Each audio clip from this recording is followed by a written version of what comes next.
గత కొన్ని రోజులుగా సోషల్ మీడియాలో తన రిటైర్మెంట్, వ్యక్తిగత జీవితంపై వస్తున్న కథనాలపై సౌత్ క్వీన్ త్రిష ఎట్టకేలకు స్పందించింది. తనపై జరుగుతున్న ప్రచారాన్ని ఎంతో చమత్కారంగా గట్టిగా తిప్పికొట్టింది.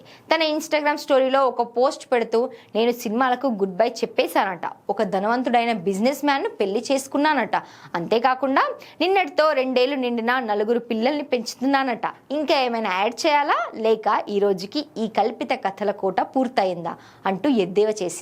ఈ పోస్ట్ ద్వారా త్రిష 2 విషయాలపై క్లారిటీ ఇచ్చింది. 1, ఆమె సినిమాలను వదిలేయడం లేదు. 2, ఆమె పెళ్లి, పిల్లల గురించి వస్తున్న వార్తలన్నీ కేవలం పుకార్లే. తన వ్యక్తిగత జీవితంపై మీడియాలో వస్తున్న రూమర్స్ కు త్రిష ఇచ్చిన ఈ కౌంటర్ ఇప్పుడు నెట్టింట హాట్ టాపిక్ గా మారింది. ప్రస్తుతం ఆమె మెగాస్టార్ చిరంజీవి, విశ్వాంబర, సూర్య, కరుప్పు సినిమాలతో ఫుల్ బిజీగా ఉంది. కేవలం తన పని మీదే దృష్టి పెట్టిన త్రిష ఇలాంటి రూమర్లను పట్టించుకోవాల్సిన అవసరం లేదని, అయితే హద్దులు దాటినప్పుడు మాత్రం ఇలాంటి పంచులు తప్పవని పరోక్షంగా హెచ్చరించింది. తన ప్రైవసీని గౌరవించాలని కోరుకుంటూనే తన సెన్స్ ఆఫ్ హ్యూమర్తో అభిమానుల మనస్సు గెలుచుకుంది.